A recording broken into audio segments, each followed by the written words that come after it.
Hey everybody, welcome back to Contest Prep University. I'm Joe Klemczewski, as always, with Adam Atkinson.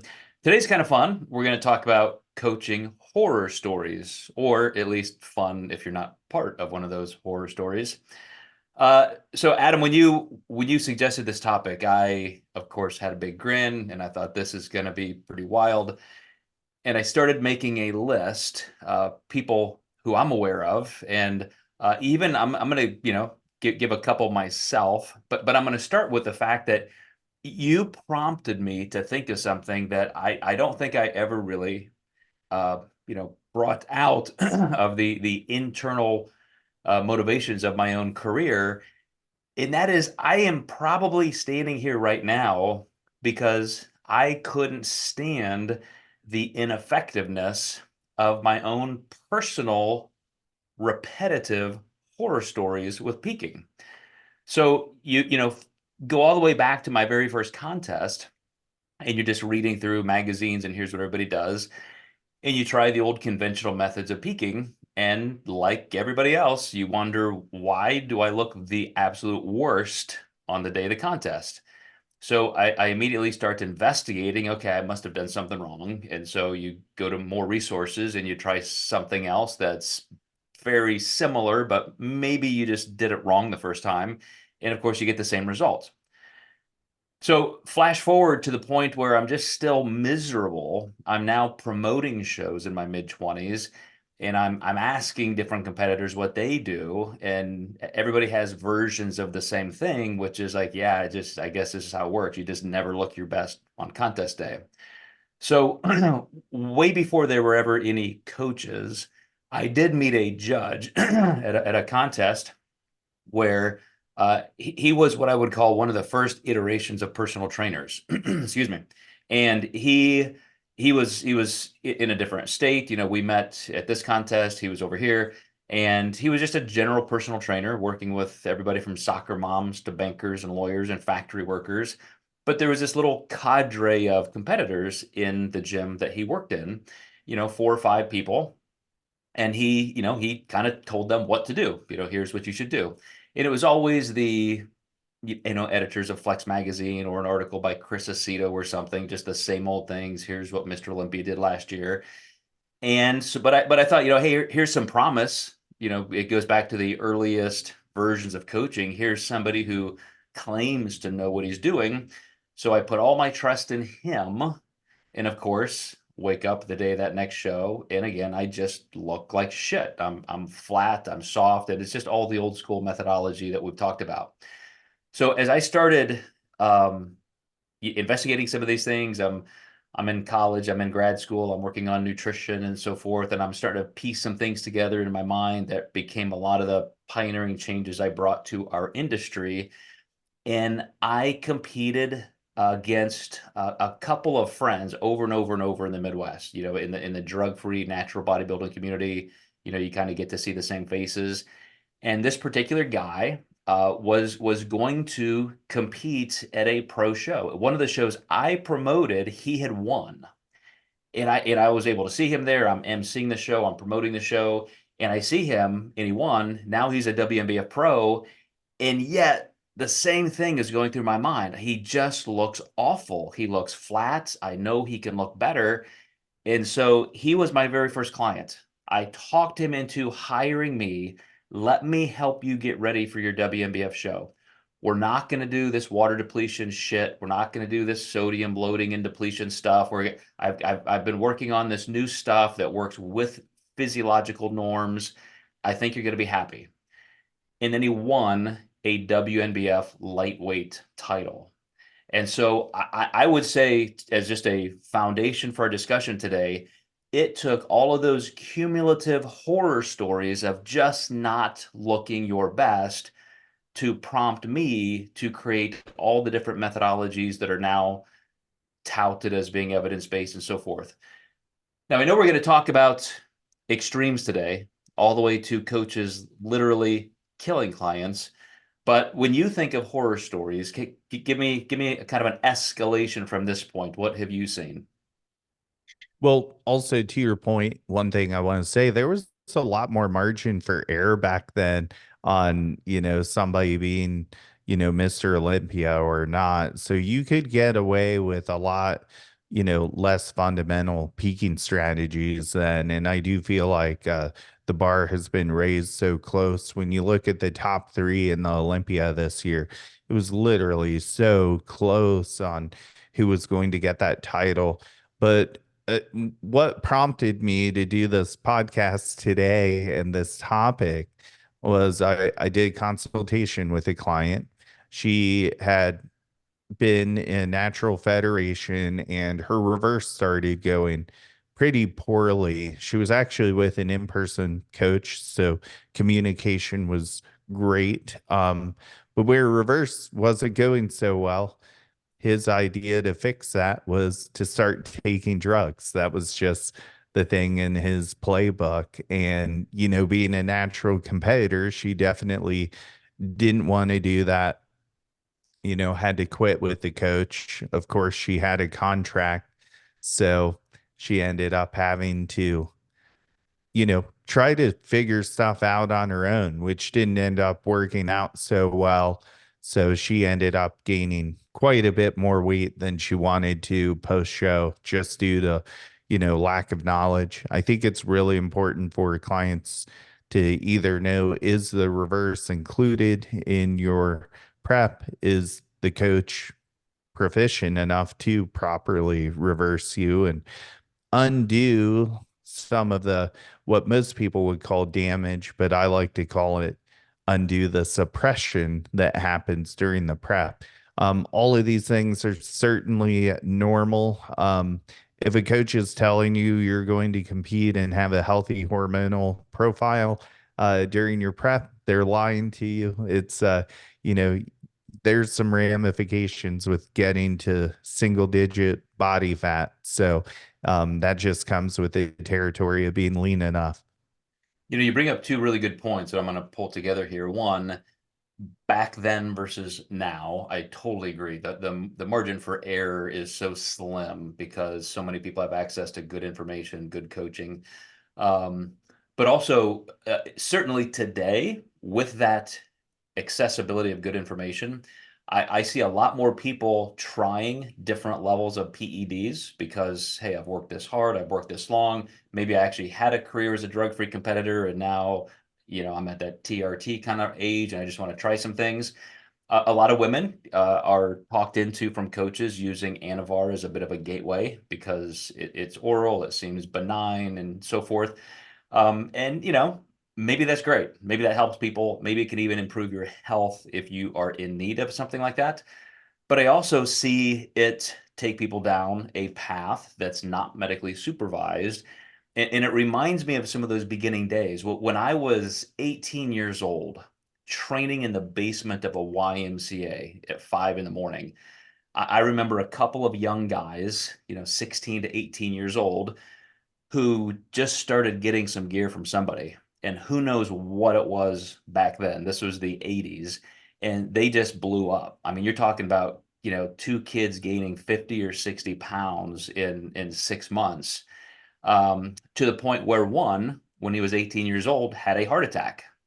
Obviously no physician supervision or, even probably, obviously the internet didn't exist back then. You're not finding good protocols and safety measures and studies and even people who amateurishly can give you some guidance. It just didn't exist. And I feel like, today, some of those things still happen probably on smaller, bases. But let's jump ahead to some of the things that we both know have happened. Um, how many people do you think in the last maybe 5 years have actually died because their coaches have said, "Here's what we're going to do: super high level of diuretics. Let's cut water. Let's increase potassium, decrease sodium." The perfect storm for cardiac arrest. How many are we up to in your estimation? I mean, I would say probably 8 to 10. Somebody passed away pre Olympia.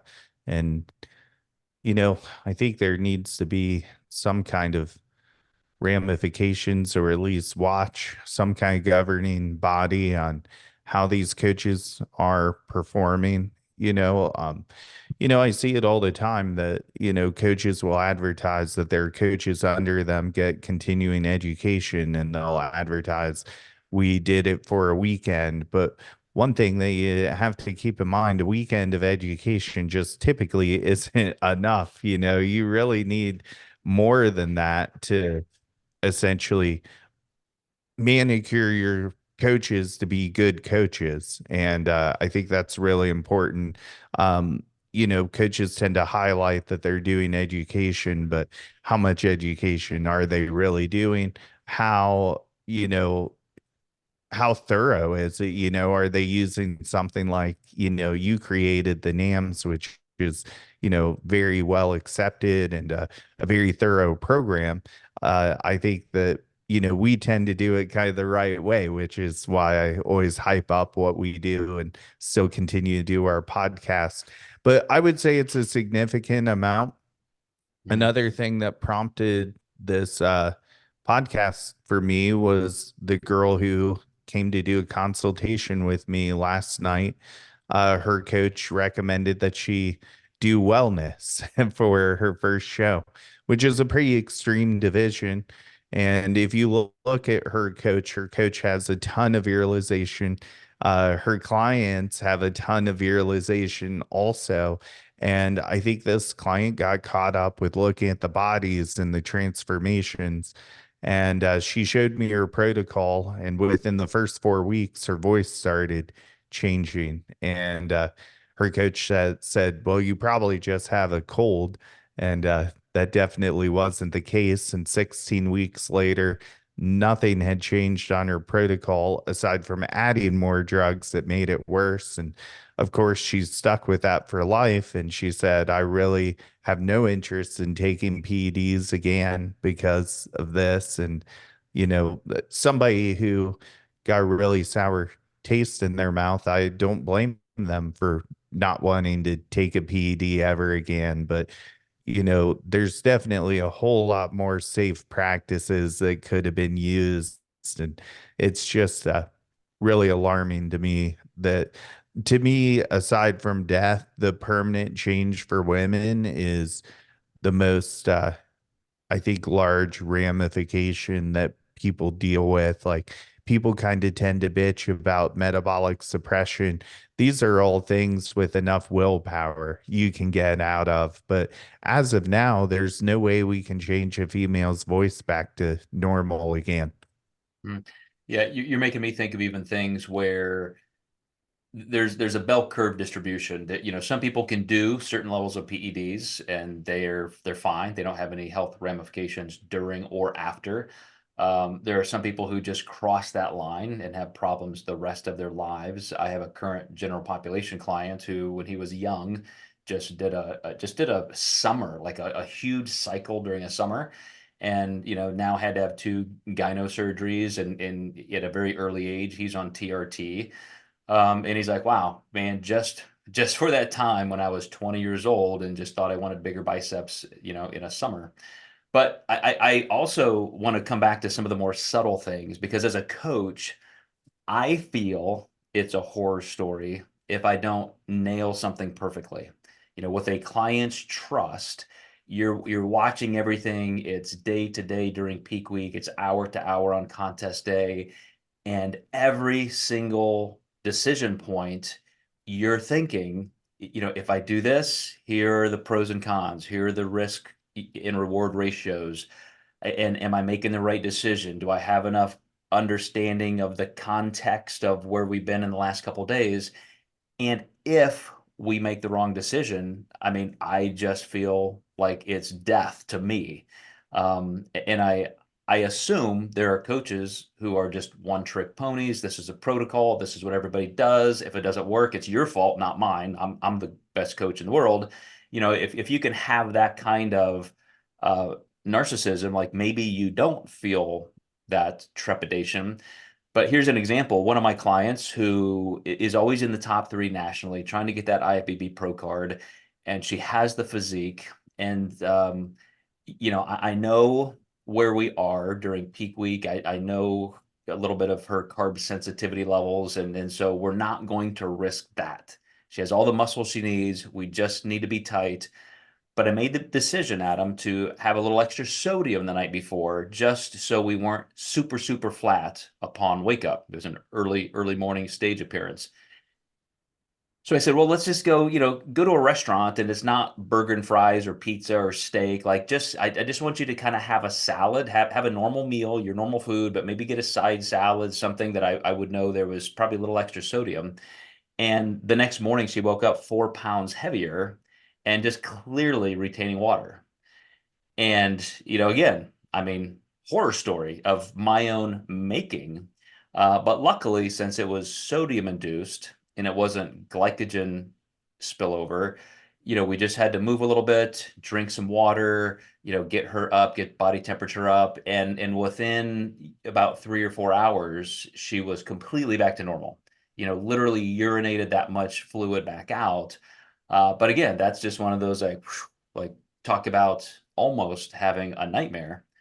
But how about some mistakes? Let's kind of be confessional here. What are some of the worst things that you have done that you know were just a mistake you'd never make again?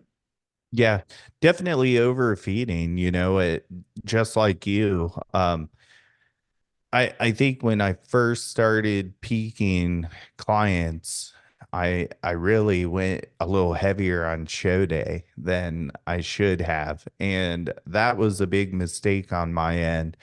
And it took a while to figure that out because you're changing things like sodium and water, hoping to see a larger change. And really, the food was the problem. And once I started limiting the show day servings, the physique was a lot more predictable. And, those were definitely in my earlier years of coaching. And that was something that, being mentored by you. And that's something that if anyone's coaching and listening to this podcast, Joe's a heck of a great mentor.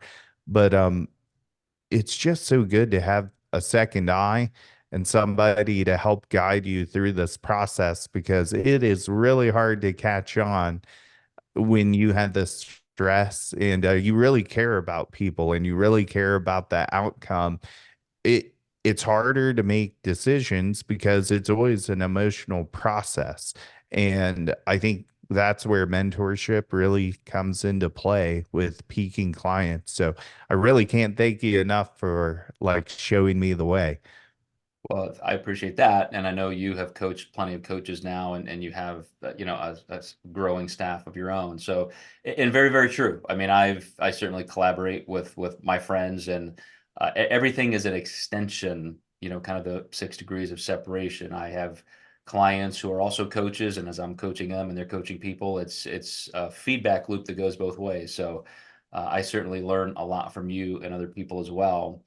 But what we're talking about in our own personal cases, because we do things so aligned with normal biological processes, you're never straying too far. I think you and I would have to be almost blindsided to do something that could hurt somebody physically.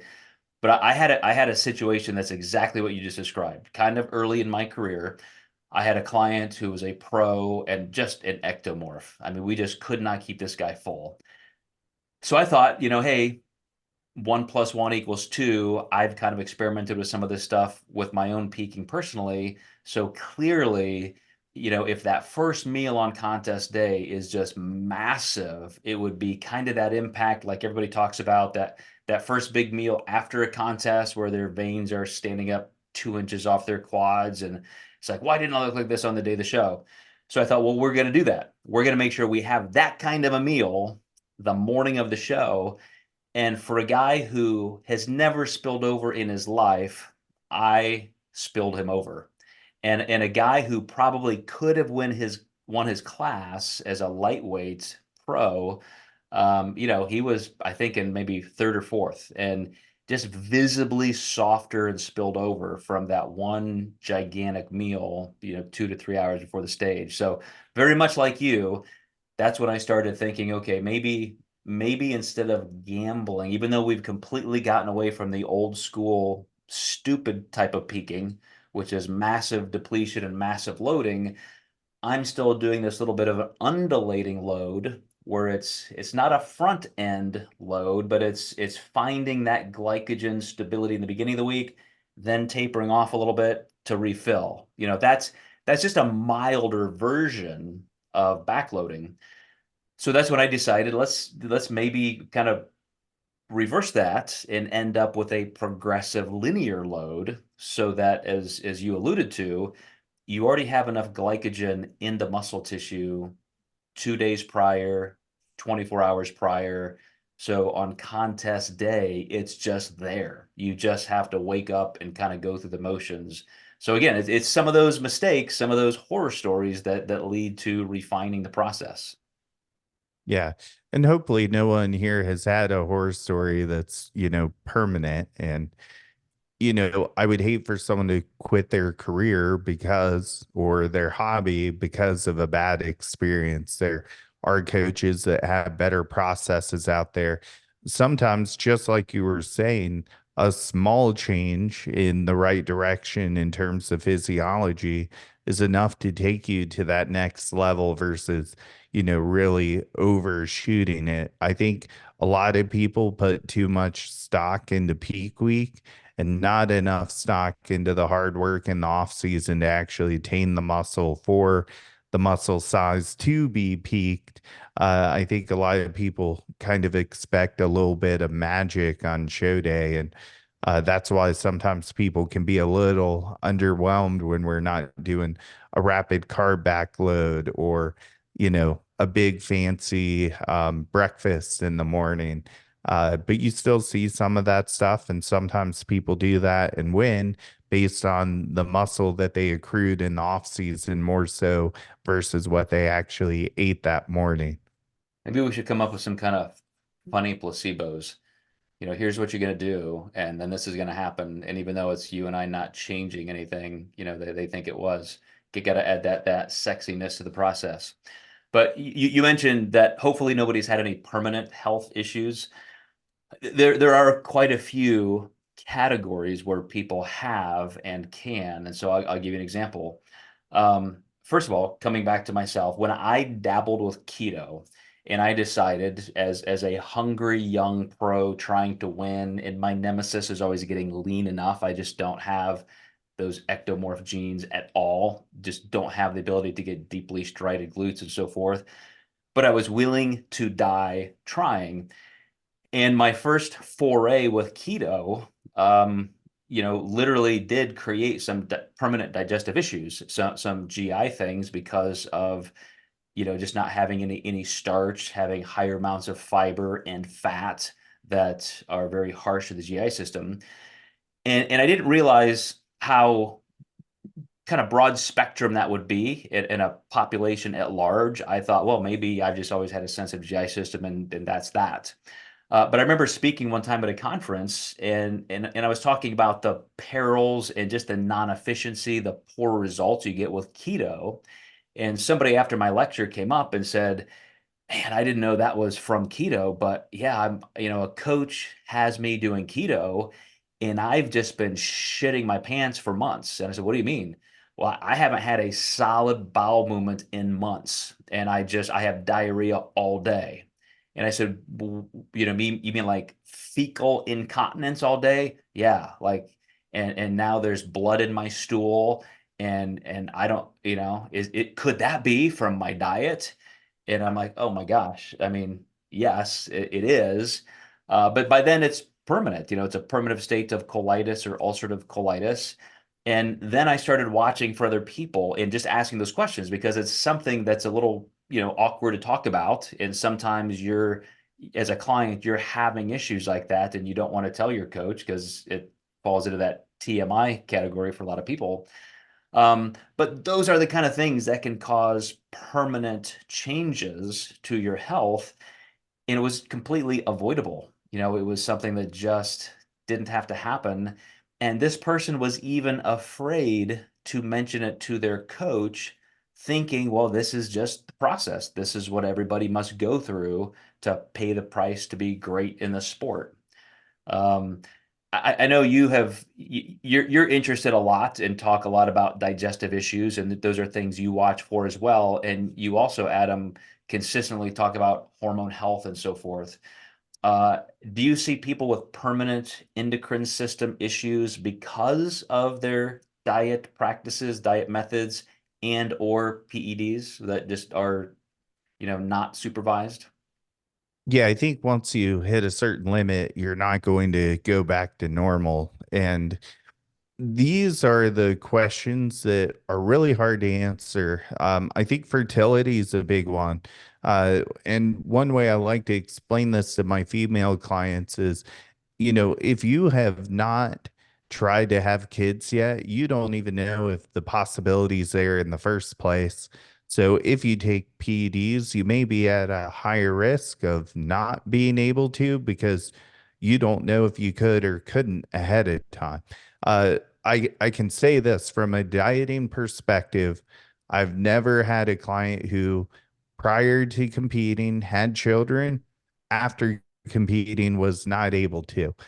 So I have had plenty of people who have, competed and then not been able to conceive without IVF, but they also never had any data on having children before.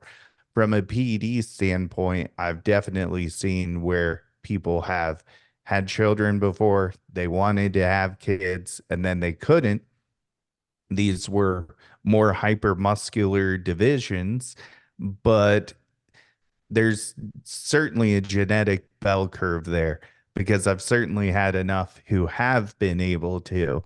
And, that's where when I consult with people who are considering drug use, I throw out the possibility, and you just have to assume the worst side effect of fertility is going to happen. So if you're going to bite this bullet, be willing to, you know, handle the explosion. And I just consulted with a girl yesterday. I was like, "Do you want to have kids?" And she said yes. And I said, we may not want to go down this route at all. There's really no guarantee, and there's just not enough data out there to really give us timelines on better practice. If you experience the practice, you're just taking a risk. That even falls into the category. Of course, bad practices can lead to that or exacerbate, the possibility. But just getting that lean, which is inhumanly starvation mode in a controlled, intentional way, it does have different effects on different people. And in, you know, 25 plus years of coaching as a full-time coach, I was just talking to Austin, our dietetics director, and he wanted some numbers for somebody who needed some data. And I said, well, that means I've worked with probably more than 5,000 clients in my career so far. And I can remember two women specifically who started having symptoms of hypothyroidism, such as just a normal, healthy young female who all of a sudden is losing hair and just affect energy levels, that sort of thing. And you start getting those tests. And both of them were able to come back out. Well, okay, we need a diet break. We need to do this. Everything we've done is very responsible and health oriented anyway, but clearly you're not responding well. So let's kind of back out of that. And then it's just touch and go. And it's like, okay, here are those symptoms. Okay, we got to back out. Here are those symptoms again. We got to back out. And you reach a point where perhaps for some people, you have to say, this is just probably not the goal for you. For whatever reason, your body genetically is completely resisting being this lean. And for you to go all in and try to win in the sport, it's going to cost you a lot. And we don't even know what those costs are. Like, we don't know how it could be infertility, could be long-term, hormone replacement therapy. It could be a lot of things. But I think that, that's the thing at my age now, I would be much more willing to tell clients you really need to consider, even in your first contest prep experience, to solicit the close attention of your primary care physician. Take the time, spend the money to get some labs every month. really note some of those physiological changes that you can feel and perceive. Um, because, maybe for 90% of people, there are just no ill effects at all. But if you're in that 10%, it could be life altering. And in 10 years or 30 years or 40 years, you could be saying, wow, if only I hadn't done that one thing, my life would have been so much better. Yeah, 1000%. So final horror stories. Let's go back to that dark side to wrap up, where people have died, young, healthy people, as I said, just trusting their coach. If my coach says to do this, I mean, look at all the wins my coach has. He or she must know what they're doing, and so I'm just gonna do it. I'm just gonna follow the crowd and see what happens. Um, Go ahead and, without naming names, do you know, for example, the gender, the ages, the cause of death, the circumstances? Like, let's go through a couple of those, and maybe we can help people avoid that. Yeah, dehydration seems to be the number one, killer. Typically with diuretics like Bumex and aldactone, with cutting water as well. Raising potassium with that protocol tends to be a pretty disastrous ending. So, mainly dehydration. I would say the second killer tends to be, you know, basically insulin and dropping somebody's glucose. Typically, the fast acting that is a little more urgent to deal with versus like a long acting.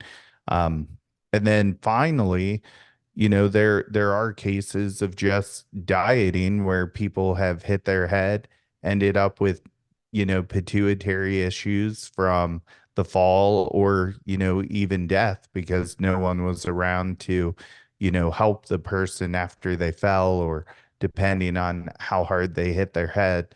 And this is where I think blood sugar monitoring, when signs of dizziness or anything come up with your clients, is really important. And let me bifurcate those two real quickly. Using insulin is not necessarily a contest day, peak week kind of approach, but just in trying to, uh, you know, utilize, in a kind of a hypercaloric state for pre-workout or that kind of thing. How are people, I've heard a couple different scenarios, but how are people mostly using insulin, and what are coaches suggesting it for? Yeah, so it can be suggested for a growth protocol for sure. And that's the key. Is the bad thing is these coaches are giving this out like a protocol versus actually monitoring, like, what does your blood sugar look like? And coaches are so afraid to teach because naturally, when your people do well, they're going to get inquiries on coaching. And I'm really giftful with giving my information because I want my clients to learn, and I want them to say, if this happens, call me, or if this happens, this is what you should do. You need those backup plans. And I'll tell you, I had a client who was told to use insulin, not under my watch, by somebody else. She tried it. She was on the phone with me about to hit the ground. And I told her to eat as many gummy bears as she had. I was like, what do you have that's sugarous, or has sugar? And at the same time, I'm trying to look at her intake form to pull up her address to send an ambulance there, just in case she goes down, on the phone with me, and, asks her if she was home. And, she stayed on the phone with me for 30 minutes and we were able to stop it.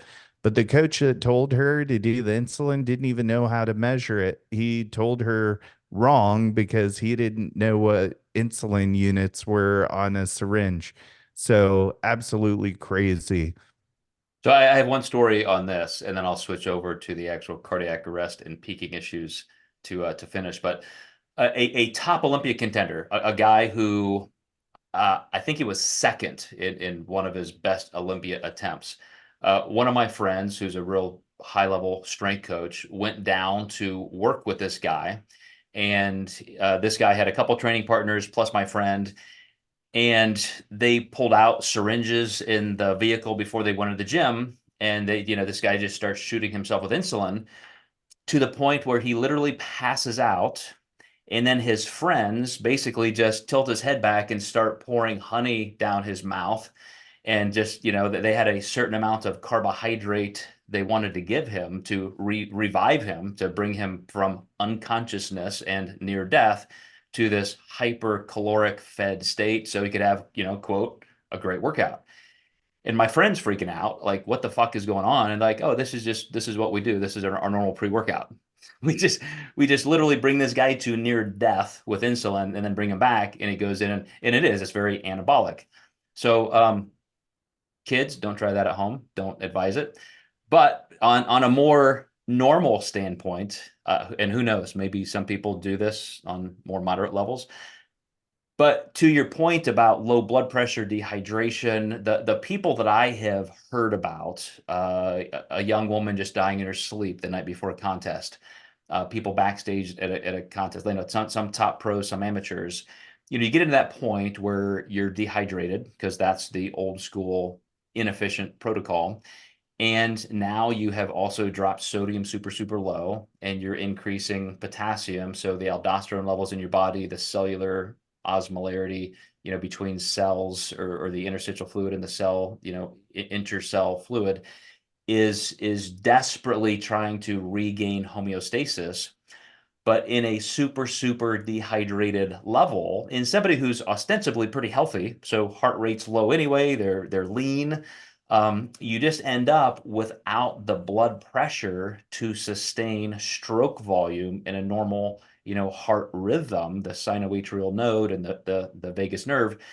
And so eventually your heart just stops. You can just go into cardiac arrest. You can compound that with the too low of sodium, too high of potassium.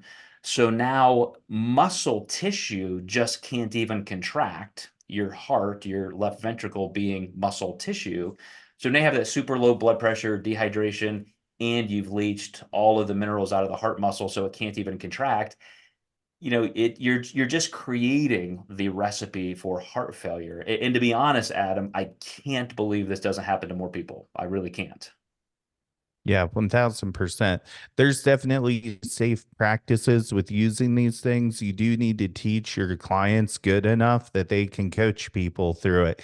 And that's just how it is. And I know a lot of coaches are like, well, why should I teach people to do what I do? But, it's better than killing them. And it's certainly best to give your athletes assurance that you know what you're doing too. And if you don't, you shouldn't be telling your clients to do it. Well, so far, I guess it's okay because no manslaughter charges or anything else. Coaches who have literally killed people are still walking free and coaching. So I guess we can do that. But anyway, facetiousness aside, Adam, fun topic. It's a little off of our normal beaten path here, but appreciate that.